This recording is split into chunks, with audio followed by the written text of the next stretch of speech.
is our pambansang Coati, Miss Melay Cantiveros Francisco. Yes, yes, yes! Magandang gabi! Please all kneel. Maraming salamat. Palabang Franz Melay. Salitan ako sa ating mga kapwa-ers. Magandang gabi mga away kapwa-ers. Sobrang ganda naman ng kinanta naman. Ano ba may nahulog ba dyan? Hindi, mga fans mo yun. Okay, okay. I love you. Grabe naman yun. Pero yung kantang You Tell the World of His Love, yes. Naalala ko pa yung kantang yan. Kinanta yan una noong World Youth Day noong 1995. Itong pagka-second visit ni Pope John Paul II dito sa Pilipinas. That's true. And yung version na narinig po natin, 10 years ago, kinanta po yan ni Darren Espanto. And wow, he is bringing the feels back right here para sa ating concert. Again, palapangan po natin, Darren. Thank you, Darren. Thank you so much, Darren. Sobrang memorable ngayon, 1995, naalala ko. 3 months. 3 months ka pala nun. Sobrang pagkababy naman yun. Pero seryoso, si Pope John Paul II pa nga ang nagsabi. Ako, sorry, sabi ko na dito. Hindi, alam mo pa, grabe talaga yung sinasabi ni Pope na yan. Kasi bakit?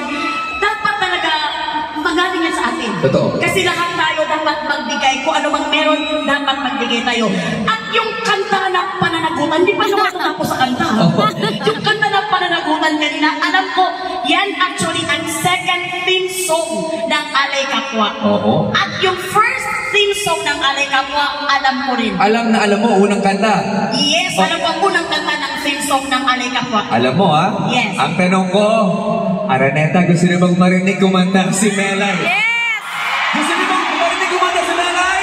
Yes! Go! Mga pa mga sister, I'm very sorry for this kind of confidence. Mag-confession ka na lang pagkatapos. Kaya niyo ako mga Alay Kapwa, ha? Alam mo na. Alam mo na? Wala nang magagawa. Hindi, alam ko talaga yung kanta yung char-char lang yung Alam mo sa ginagawa. bawat galing gamitin sa paglingap, laging damhin kung may naghihi. Sige! Okay. At tandaan, ganyan pagmamahalan, unang-unang atas sa kabangan.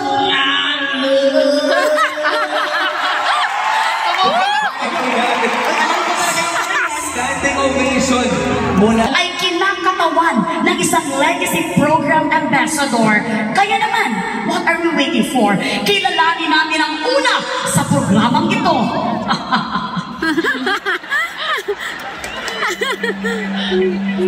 Talagang okray talaga siya. Ng isang profesional. Puso ng aking maglingkod.